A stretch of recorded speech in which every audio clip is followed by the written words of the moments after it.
Halo Tia. Iya. Baik, sudah ada sambungan kita Tia, sudah ada suara saya pasti di sana.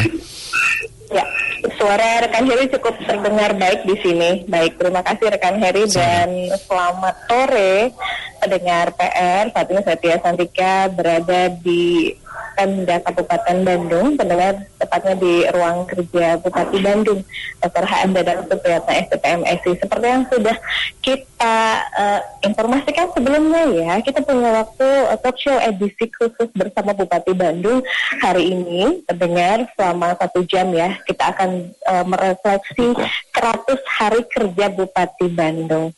Nah, pendengar PR, kami juga nantikan interaksi dari Anda, apa hal yang ingin disampaikan di waktu khusus sore hari ini bersama Bupati Bandung. Ya, pendengar, sudah genap 100 hari sejak Bupati Bandung, Dadang Supriyatna, kembali memimpin Kabupaten Bandung.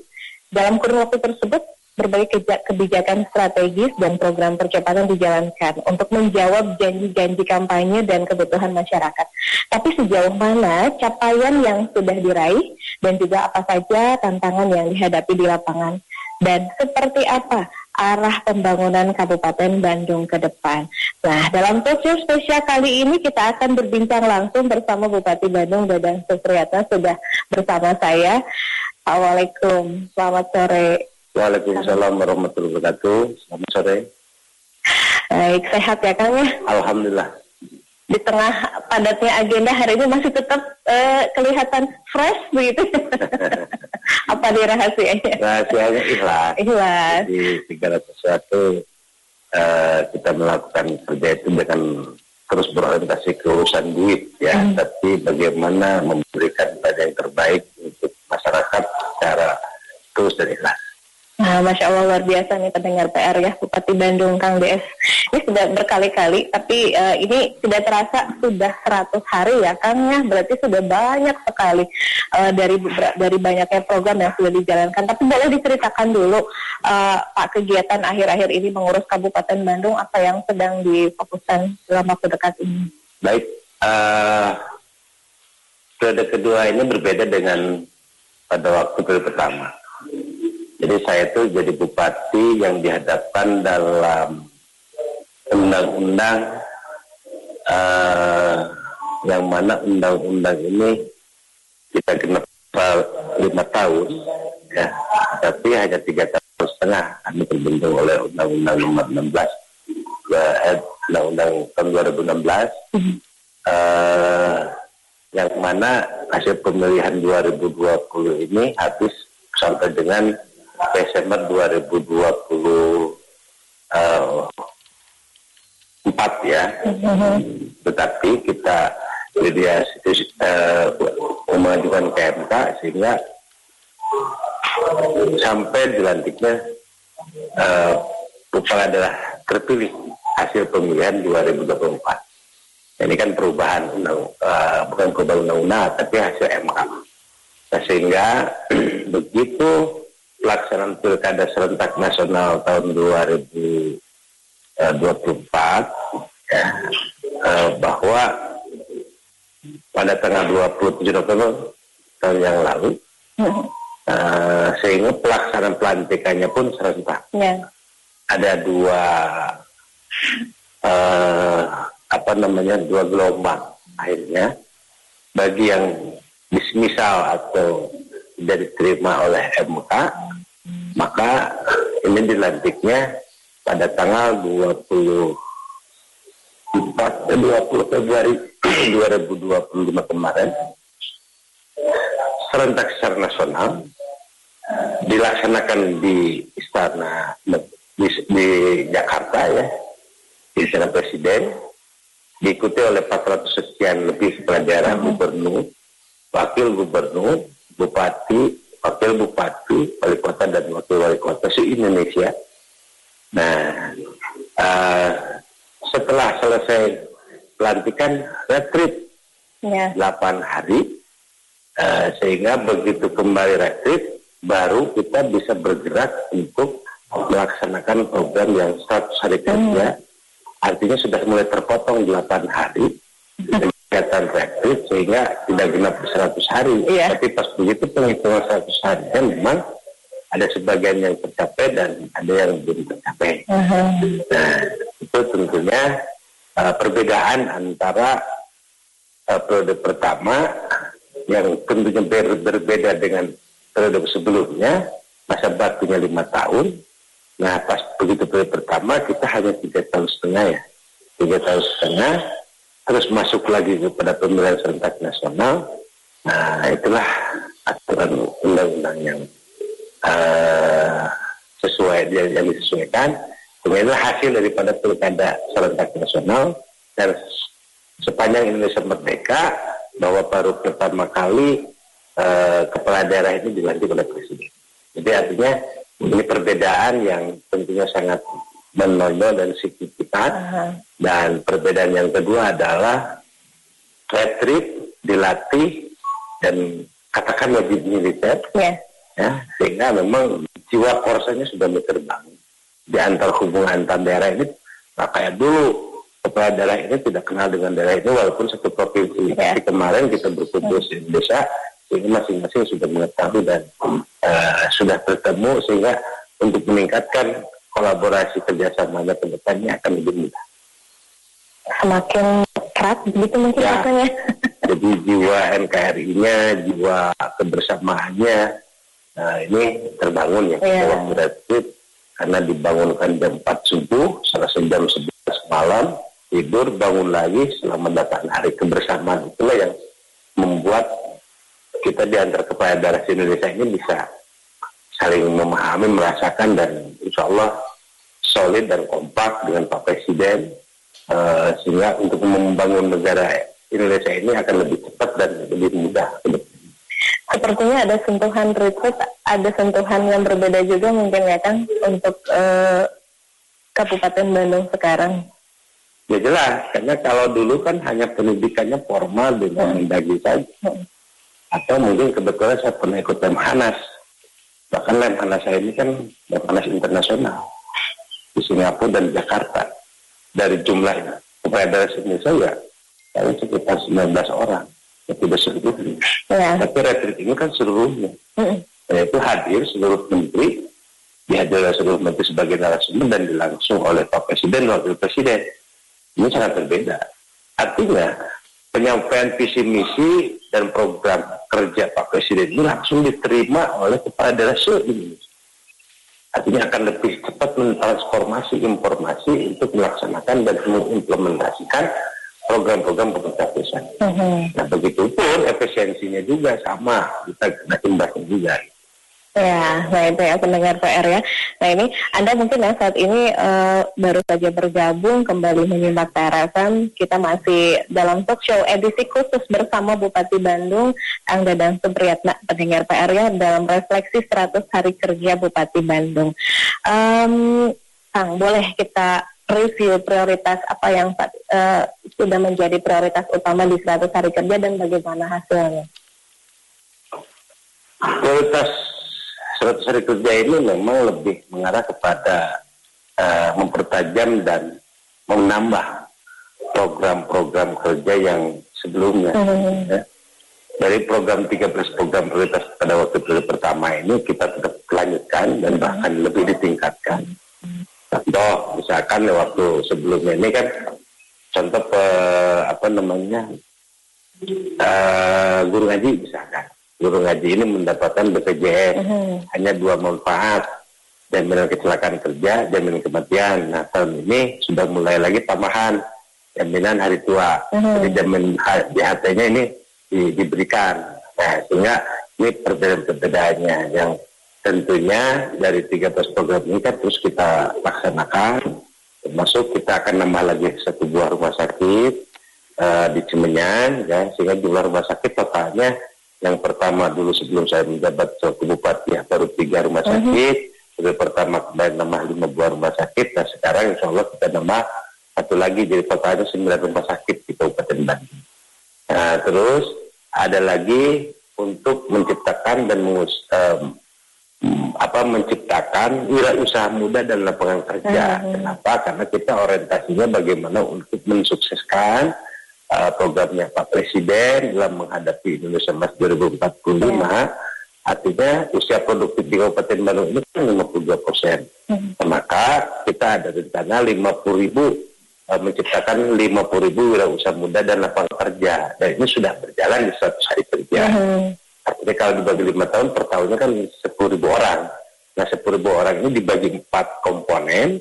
Yang pertama, kemarin sudah launching juga adalah untuk tenaga migran Indonesia, karena Kabupaten Bandung sudah kerjasama dengan Jepang dan Korea, yang biasanya hanya 40 orang, ya 100 orang, nah sekarang bisa 500 sampai 1.000 orang. Bertambah Nah, ya, jadi yang kedua untuk make up artis, untuk ibu-ibu, terutama ibu-ibu yang sudah mempunyai anak tapi ditinggalkan oleh suaminya, baik itu cerai ataupun meninggal dunia, tapi kita juga memprioritaskan dari mana ibu-ibu ini bisa hidup kalau tidak mempunyai penghasilan, maka kita dorong. Alhamdulillah 1.500 orang ini sudah selesai dilatih dan saat ini sudah mulai wirausaha baru. Nah, yang ketiganya adalah kita kerjasama dengan perusahaan se-Kabupaten Bandung, bahkan bisa dikembangkan di Jawa Barat nanti dalam rangka ketersediaan calon pekerja untuk perusahaan-perusahaan yang ada. Kita sudah MOU dengan 150 perusahaan yang ada di Kabupaten Bandung saja. Sehingga target tahun ini 8.300 orang. Insya Allah akan terrealisasi. Yang keempatnya adalah menciptakan wirausaha muda. Baik itu pelaku UMKM baru, yang tentunya usia produktif yang tadi dengan melalui aplikasi siap kerja mulai bisnis nakal. Nah, semuanya kita sudah mulai di 100 hari. Ya. Termasuk ya untuk infrastruktur jalan dan juga untuk jalan termasuk saluran irigasi teknis baik tersier, primer maupun sekunder dalam rangka ketahanan pangan. Juga kita berpihak terhadap para petani yang tentunya begitu keluar kebijakan Impres nomor 9 2025 tentang percepatan pembentukan koperasi desa dan kelurahan Merah Putih, maka kita sudah siap. Sudah siap dan sudah kita anggarkan dan sudah musdesus, ini sudah berjalan. Artinya secara ekonomi mikro ini akan berputar, apalagi Pak Presiden dengan mensukseskannya MBG, program makanan bergizi gratis ini, ya kita support supaya bisa berjalan, dan rencananya ada 361 dapur di Kabupaten Bandung, artinya sekitar 1,2 juta jiwa yang akan diberikan makanan gizi gratis oleh Pak Presiden melalui program MBG-nya. Nah, tentu pemerintah daerah menyiapkan dan sudah menyampaikan 3 tempat lokasi yang tentunya nanti akan dibangun oleh BKN. Nah, termasuk mengajak kepada para pengusaha lokal yang kira-kira siap untuk bergabung kerjasama dengan BKN untuk menyediakan dapurnya, ya, dan tentunya saya hitung ini kan kurang lebih sekitar kalau 4 atau 50 orang satu titiknya, berarti kan kalau 15.000 orang ini kan ada lapangan kerja. Nah, ini juga sama diutamakan oleh masyarakat sekitar dapur tadi, terutama untuk ibu-ibu yang tentunya mempunyai keahlian di bidang masak. Ya, kalau bidang masak sih kita tidak begitu sulit karena melatihnya juga relatif dalam waktu yang singkat, dan mayoriti ibu-ibu di Kabupaten Bandung ini sudah bisa memasak, artinya tidak begitu sulit. Tetapi setelah lapangan kerja ini kan sudah ada penambahan. Ini suatu kebanggaan bagi saya, dan termasuk bagaimana untuk terus melakukan inovasi di bidang pendidikan. Kita di program BESTI, beasiswa Bupati kita tingkatkan lagi, sehingga insya Allah ke depan minimal 500 calon mahasiswa kita persiapkan untuk beasiswa. Dan ke depan juga kita memberikan dan sudah kita berikan mulai dokter yang berprestasi ingin menjadi dokter spesialis kita biayai, termasuk ASN yang berprestasi pun ya dedikasinya lebih tinggi dan semangatnya tinggi, maka kita berikan beasiswa bagi ASN yang belum sarjana. Ini dalam rangka komitmen terhadap bagaimana ketersediaan sumber daya manusia dalam memperkuat SDM yang profesional. Kenapa? Karena ke depan kalau kita tidak mempersiapkan masyarakat termasuk ASN yang tidak secara sumber daya manusianya tidak mempunyai kualitas dan tidak mau meningkatkan profesionalitas, tentu ini akan ketinggalan. Termasuk masyarakat pun, apalagi di Kabupaten Bandung ini kan usia produktif 22%. Ya, Nah, ya. makanya kita harus lebih tahu bagaimana untuk mempercepat mengurangi pengangguran, karena setiap tahun itu kan pasti bertambah kalau kita tidak menyiapkan untuk bagaimana mengarahkan, membuat satu rencana dan program existing dan termasuk outcome-nya ini bisa tercapai. Luar biasa ya pendengar PR di bidang fasilitasi kesehatan, penuntasan kemiskinan, kemudian juga pendidikan ya, dan termasuk untuk disiapkan SDM yang lebih baik selanjutnya. Ini sudah kita dengarkan tadi. Apakah ini juga ternyata relate begitu ya Kang, berdasarkan hasil survei yang kami terima dari lembaga survei indeks kepuasan masyarakat, 88,77% masyarakat puas dengan kinerja Bapak di 100 hari ini. Gimana nih Pak tanggapan? Kita ada ukuran survei responden, ada 99.000 lebih ya selama 100 hari kerja ini, tersebar di beberapa OPD. Dari 166 kegiatan itu ada respondennya 99.000 sekian ya. Dari 99.000 responden se-Kabupaten Bandung itu ternyata keluar angka 88,77% indeks kepuasan masyarakat terhadap kinerja. Nah tentunya ini kan kita tidak mengarang-arang, dan dikuatkan juga melalui ombudsman. Ya, ombudsman itu kan sifatnya eksternal. Kabupaten Bandung sudah mencapai di 95%. MCPKPK pun ini sudah di atas 93% terhadap kinerja pemerintah Kabupaten Bandung. Dan juga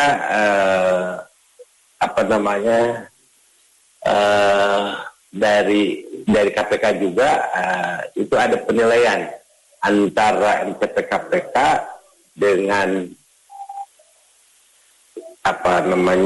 itu SPI ya, SPI di angka 74,sekian%. Ini juga salah satu penilaian. Kebetulan Kabupaten Bandung untuk urusan SPI-nya di ranking pertama ya di Jawa Barat. Ini lebih tinggi, termasuk MCPKPK-nya pun ini yang pertama. Nah, alhamdulillah tentu ini kan hasil yang sangat menggembirakan, tapi kita jangan puas dengan penilaian kinerja yang sudah kita lakukan, bahkan kita menjadikan bahan evaluasi untuk bagaimana terus bisa mempertahankan dan bahkan bisa meningkatkan kinerja kita terhadap masyarakat. Jangan sampai begitu kita sudah dapat indeks kepuasan masyarakat 88,77% sehingga kita diam. Jangan, justru kita harus lebih tambah semangat lagi untuk terus melakukan langkah-langkah ikhtiar dalam rangka pelaksanaan dan melayani masyarakat. Nah itu dia, luar biasa pendengar PR ya. Tapi apa sih yang menjadi kunci keberhasilan itu belum diungkap sama Kang BS ya. Kita jeda dulu ya Kang ya. Ya jangan kemana-mana pendengar, tetap di 107,5 PR FM Channel dalam talk show edisi khusus bersama Bupati Bandung. Akan segera kembali.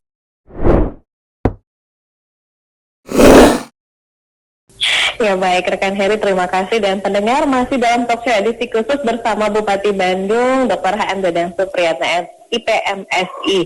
Ya pendengar, dalam refleksi 100 hari kerja Bupati Bandung. Pendengar PR, tadi kita sudah sampai di titik berkaitan dengan hasil survei yang memperlihatkan masyarakat ini puas dengan kinerja Bupati Bandung di 100 hari kerja ini. Apa yang jadi kuncinya Pak, dan bagaimana Bapak juga mengelola laporan warga, keluhan warga yang masuk supaya tetap efektif bisa diselesaikan?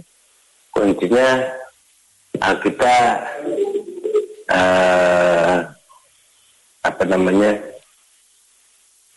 the big of teamwork yang tentunya solid ya.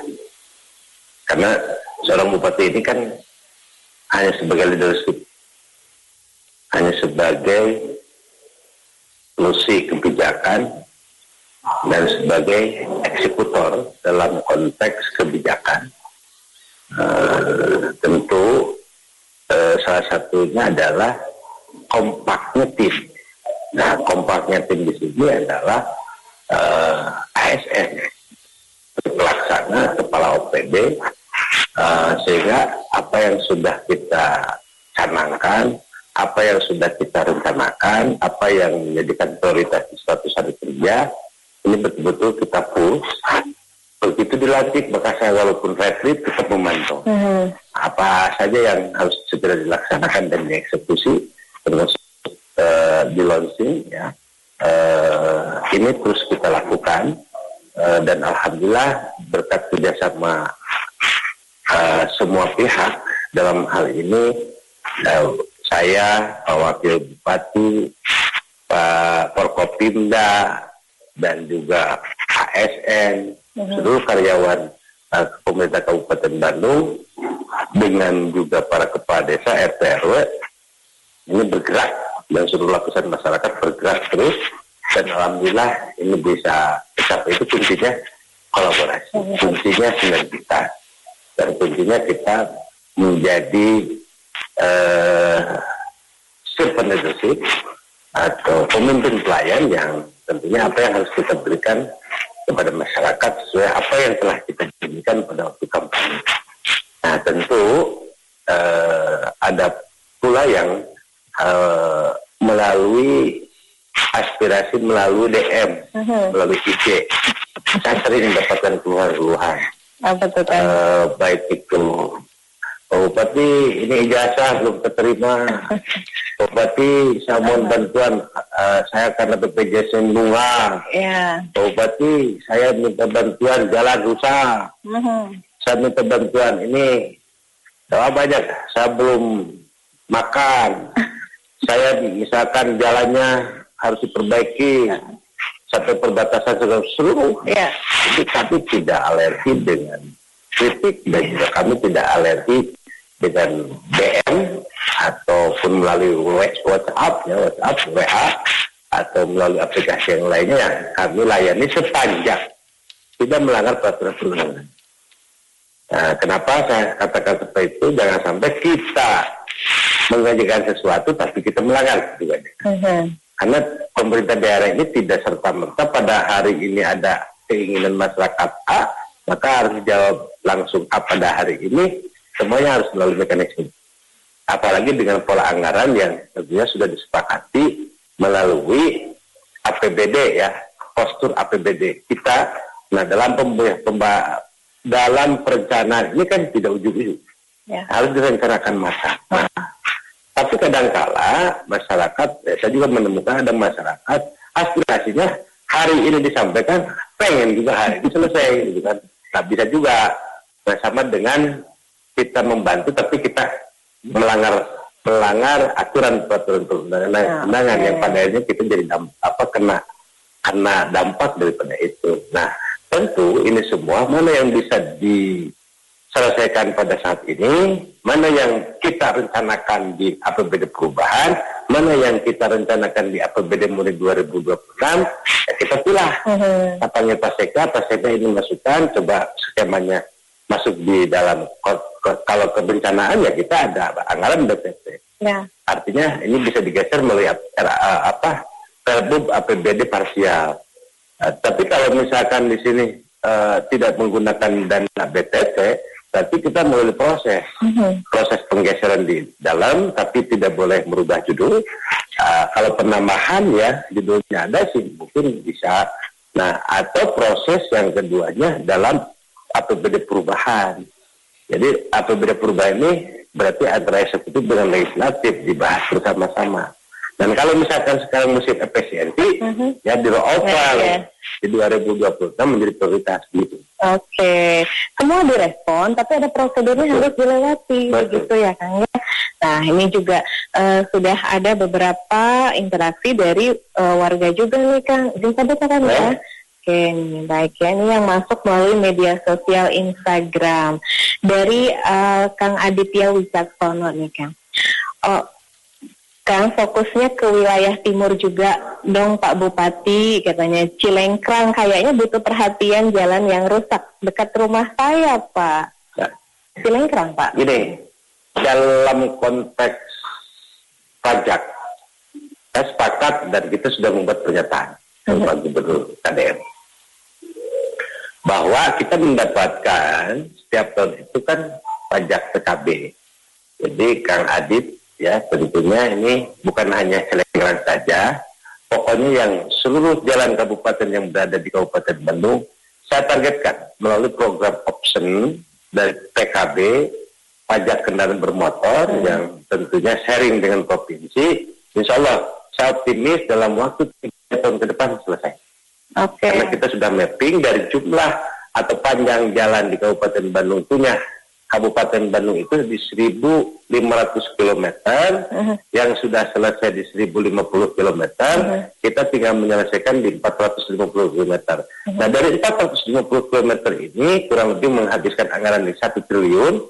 Nah kalau dibagi 3 tahunnya berarti sekitar 300 sampai 400 miliar per tahun, maka kita prioritaskan. Insya Allah itu sudah diamankan dalam RPJMD 2025-2029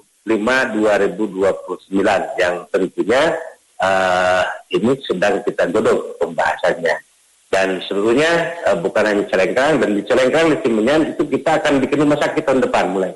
Jadi tahun ini kita pembebasan lahan, insya Allah selesai, mungkin bulan depan lah selesai, terus DED-nya, setelah DED selesai nanti kita pembangunannya itu akan dilaksanakan pada tahun 2026. Lokasinya antara perbatasan Kecamatan Celengkang dan Kecamatan Cimenyan, yang tentu itu untuk bisa melayani masyarakat daerah wilayah Kecamatan Celengkang dan juga Kecamatan Cimenyan dan sekitar.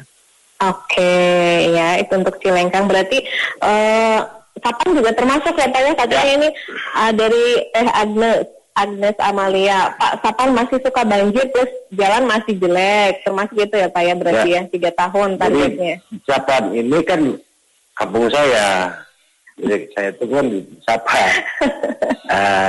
Tapi kalau berbicara kewenangan itu sudah naik status dari jalan provinsi. Jadi Pak Gubernur dalam hal ini, saya kan waktu periode pertama Pak Gubernur waktu zaman Pak RK itu akan membuat jembatan Cikeruh. Itu kan sebenarnya kewenangan provinsi, tapi tidak dibangun-bangun, ya akhirnya saya menggunakan APBD. Sekalipun sekarang pun di jembatan gantung yang Cijeruk, ya itu kan kewenangannya bukan di BWS. Kalau berbicara masalah existing, BWS itu kan membangun jembatan juga. Nah, Pak Gubernur waktu kemarin kejadian ambruk jembatan Apung Cijeruk ini, ya kan konfirmasi kepada saya, gimana ini Pak Bupati? Ya itu kan milik masyarakat, perseorangan yang setiap harinya kan mood, ada yang Rp1.000, Rp2.000 satu kali lewat, ya kan itu berarti kan dimiliki oleh perseorangan.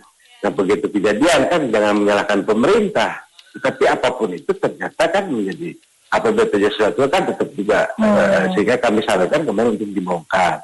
Nah insya Allah karena menunggu APBD berdasarkan DED, kita kan sudah membuat DED-nya, itu akan ada jalan akses jembatan besar. Bukan hanya motor saja, mungkin nanti kendaraan roda 4 ya, dengan lebar kurang 17 meter yang sudah kita bangun.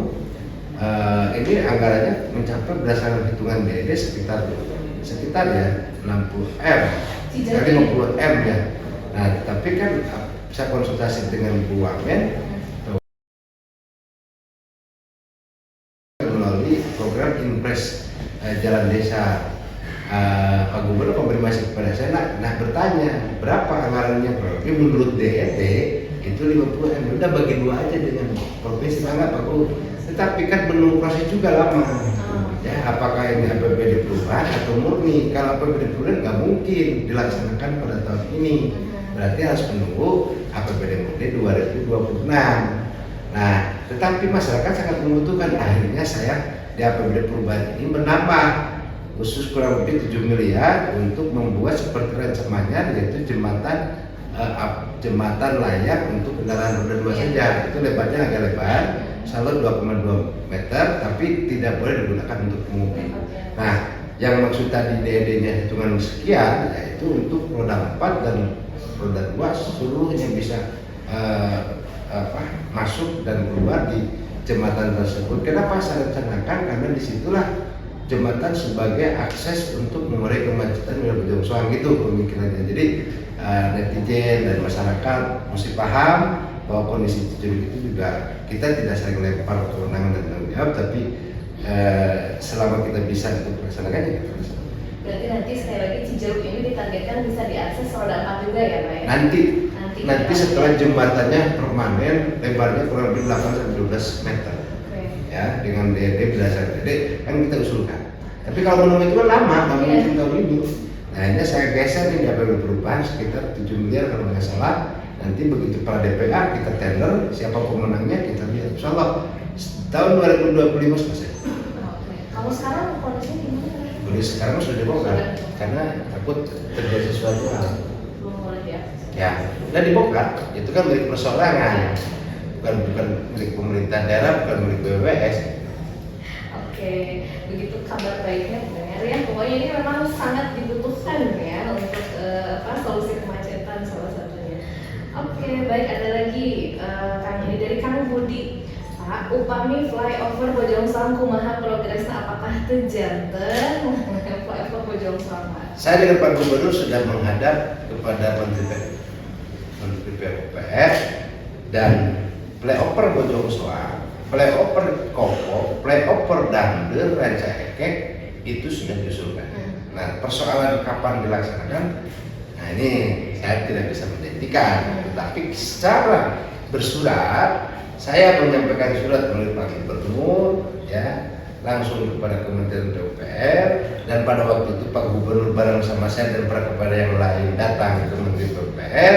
Semua surat permohonan sudah disampaikan. Mohon doanya semoga Pak Presiden lebih bisa memperhatikan untuk jalan flyover daerah Bojongsoang terutama. Ini juga sama, saya pengen segera untuk bisa terwujud ya. Tapi kita juga tetap berupaya sambil menunggu flyover, kita akan menembus jalan akses untuk mengurai kemacetan itu di wilayah Buah Batu Transmart, bukan Transmart, Buah Batu itu Buah Batu Transmart ya, Transmart Buah Batu. Nanti kita ada akses yang menuju kepada daerah Cigaditi serta Bojongsoang dan Sari Cikone. Nah ini dalam rangka salah satu upaya untuk mengurai kemacetan.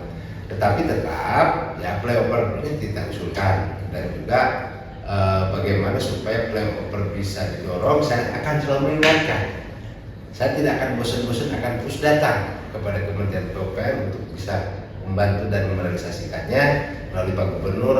Sekalipun kita non formal, kita sampaikan Pak Gub bagaimana contoh jembatan Balena bagaimana Pak Gubernur, jembatan Dayakolot bagaimana Pak Gubernur. Nah ini kan kewenangan provinsi ya, kita sudah usulkan dan Pak Gubernur menyampaikan bahwa untuk tahun ini katanya hanya untuk memperbaiki pemeliharaan yang jembatan lama. Nah supaya nanti pada waktu pembongkaran ini bisa dijadikan lalu lintas one way atau kalau bisa bersamaan. Nah supaya tidak terganggu lalu lintas. Nah sehingga tahun 2026 katanya Pak Gubernur akan membongkar jembatan yang hampir patah ya, dan juga khawatir kalau dibiarkan takut ambruk. Jangan sampai menunggu ambruknya, tapi saya mohon Pak Gubernur perhatikan jembatan Dayakolot Balena ini dijadikan program prioritas 2026. Saya sampaikan ini langsung atas nama rakyat Kabupaten Bandung kepada Pak Gubernur. Iya, oke baik. Pak Dedi ya, Pak Dedi. Ya. Apa ya? Pak Dedi, jembatan Dayakolot dan Balena mohon diselesaikan. Oke, kita tunggu ya. Baik, kita tunggu respon dari Pak Dedi gitu ya. Oke, baik. Kan kita tidak lagi. Ya. Nanti kita lanjutkan lagi.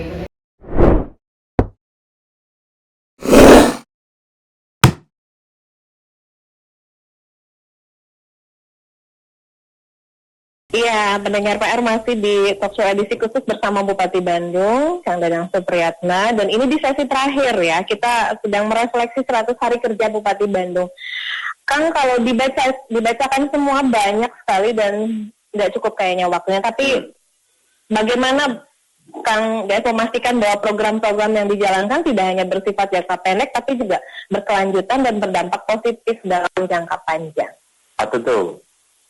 Dalam pola penganggaran kita tidak, walaupun sudah otonomi daerah, ya, tapi kita juga tidak bertentangan dengan RPJPN, ya, RPJPD, ya, RPJMD, ya, kan rencana jangka panjang pembangunan nasional, rencana pembangunan jangka menengah nasional. sehingga kita bikin lagi menjadi RPJPD, rencana pembangunan jangka panjang daerah, dan juga RPJMD, rencana pembangunan jangka menengah daerah, dan juga kita belanja visi misi dan janji politik. Nah, sehingga programnya pemerintah pusat, programnya Pak Gubernur Jawa Barat, programnya visi misi Kabupaten Bandung, ini semua kita adop, ya kita kemas melalui RPJMD yang kita buat. Nah, tentu RPJMD ini adalah menjadikan acuan dalam pola penganggaran setiap tahunnya berdasarkan fiskal yang ada di pemerintah Kabupaten Bandung, yang tentunya jangan sampai kita menganggarkan tapi tidak tercapai. Jangan sampai kita memberatkan pajak juga. Nah, ini kan keseimbangan ini kita juga harus mengacu. Kira-kira kalau seandainya pajak kita naikkan, apakah mengganggu inflasi atau tidak? Ini kan kita, contoh PDAM kita belum menaikkan tarif air. Kenapa? Kalau ini ditingkatkan, berarti kan mengganggu terhadap inflasi. Nah, ini seperti itulah. Itu sebuah tidak keluar daripada koridor dan peraturan perundang-undangan. Oke, terakhir, apa pesan Bapak untuk warga Kabupaten Bandung supaya ikut berperan aktif membangun? Kepada warga Kabupaten Bandung, terutama usia produktif dan orang tuanya, saya titip. Jangan tidur terus. Kita harus bangun, karena 20 tahun yang akan datang tantangan semakin berat. Maka saya sepakat dalam rangka meningkatkan kedisiplinan dan karakter masyarakat ke depannya. Saya setuju bangun tidur ini subuh, setelah bangun tidur subuh, ya, sholat subuh, setelah sholat subuh kita tidak tidur lagi, tapi berpikir dan bekerja satu hari itu untuk mencari nafkah dan belajar peningkatan kualitas SDM untuk persiapan masa depan. Penyesalan bukan di awal, tapi di akhir. Maka kerja keras ini wajib dan penting untuk melaksanakan kehidupan. Tapi ingat, begitu kita sudah punya kaya raya dan kita mempunyai rezeki, jangan sampai salah dan jangan sampai lupa sedekahkan sebagian harta. Oke, mempersiapkan juga generasi Pancawalula, gitu ya. Oke, baik. Ini nampaknya waktu kita terbatas. Hatur nuhun, Pak Bupati, sudah waktunya untuk meluangkan untuk warga Bandung dan PRFM. Sehat selalu ya Pak ya. Salam hormat dan salam baktos ke seluruh PRFM dimanapun berada. Insya Allah saya akan berkunjung lagi ke kantor PRFM. Ditunggu ya Pak ya. Oke, hatur nuhun ya pendengar PR. Itu dia talk show hari ini, edisi khusus bersama Bupati Bandung, HM Dadang Supriyatna, dalam refleksi 100 hari kerja Bupati Bandung. Terima kasih interaksi dari Anda. Selamat sore.